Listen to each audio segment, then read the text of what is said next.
Bueno, hola. Hoy vamos a seguir conmigo esta experiencia de ayer. No sé si se acuerdan de ayer que estuvimos analizando el auto 4x4 todoterreno. Bueno, ahora les voy a contar, que ustedes, si se acuerdan, lo que pasó ayer.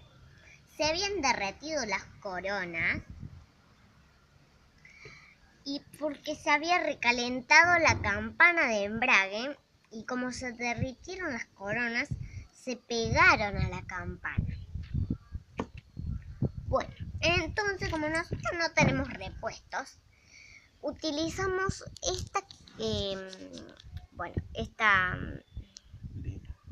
lima finita para poder darle forma a los dientes de la corona.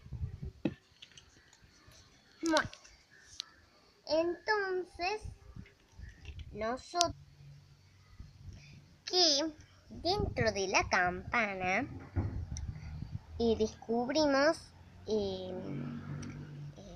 huellas de piedras, arena y todo eso. Y yo creo que, esto va así, ¿no? Y creo que se metieron ahí piedritas, arena, cositas, ¿no? De la calle, pastito, ¿no? Bueno, entonces la zapata de embrague con la campana de embrague, esto va junto así. Entonces yo pienso que entró ahí. Bueno, ustedes fíjense nomás el color del bolillero.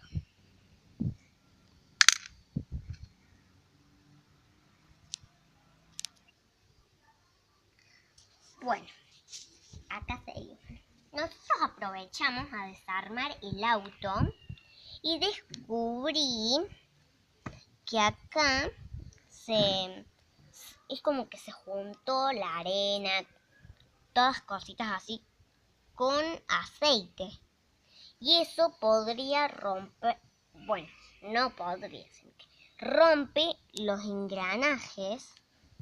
Bueno, entonces, miren ustedes acá la pasta de arena y todas esas cosas que se juntó ahí. ¿Lo pueden ver? Bueno, acá, vamos a limpiar el auto, todo, ¿no? Vamos a armarlo de nuevo.